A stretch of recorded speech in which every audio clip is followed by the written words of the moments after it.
Good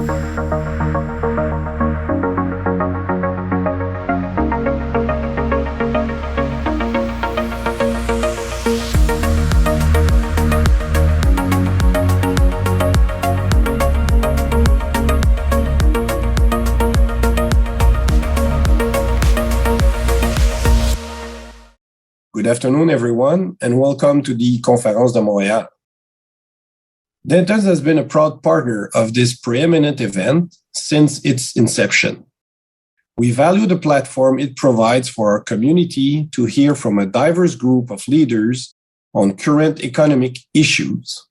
And looking at this year's agenda, the Conférence de Montréal will deliver on that promise once again. Before we get started, I would like to thank the organizers and speakers who have worked tirelessly to put this event together and who have again demonstrated great creativity and adaptability to transform this event in the face of changing in-person meeting guidelines. When I think of those terms, adaptability and transformation, they are themes we are all familiar with, especially over the last 18 months. And when it comes to climate change, one of the main topics of the agenda today, we have seen headline after headline referring to the fact that now is a singularly unique opportunity to transform and adapt the way we approach protecting the environment. Studies from around the world have reported that the pandemic has brought about significant reductions in climate and water pollution. Some publications have gone as far as stating that 2021 could be a turning point and crucial year. Building on the Pan-Canadian Framework on Clean Growth and Climate Change, which was introduced in 2016, the government announced in December of last year the plan, A Healthy Environment and a Healthy Economy, strengthening its approach to climate change and building on the efforts that are currently underway to cut pollution, to create jobs, and to support a healthier economy and environment. So, what can we do to advance the climate agenda? Well, that is the overarching question of the upcoming plenary session. Without further delay, I am going to introduce the program so our speakers can share their insight. What can we do to advance the climate agenda is moderated by award-winning journalist Eric Roston of Bloomberg and includes esteemed panelists Andrea Meza Murillo, Carlos Manuel Rodriguez, and Kim Thomasin.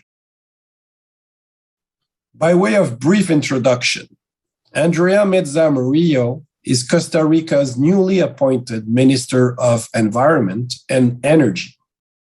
Prior to this role, Ms. Andrea Meza Murillo was the country's Director of Climate Change for 5 years, where she led Costa Rica's national decarbonization plan, containing key actions to eliminate Costa Rica's reliance on fossil fuels by 2050. Carlos Manuel Rodriguez is the CEO and chairperson of the Global Environment Facility, which is the largest multilateral trust fund focused on enabling developing countries to invest in the environment. Mr. Carlos Manuel Rodriguez was the former Minister of the Environment and Energy for Costa Rica, where he pioneered the development of payment for ecosystem services initiatives and strategies for forest restoration, ocean conservation, and decarbonization. And we are also joined by Kim Thomasin, the Executive Vice President and Head of Investments in Quebec and Stewardship Investing at Caisse de dépôt et placement du Québec, CDPQ. Mike Thomasin leads the teams responsible for investments in Quebec, post-investment management, and Espace CDPQ. She also oversees the Stewardship Investing team, whose mandate is to factor ESG criteria into CDPQ's investment activities and to deploy its investment strategy to address climate change. Dear speakers, it is an honor to have you join us today. And now I will pass the floor back to Catherine so the program can get underway.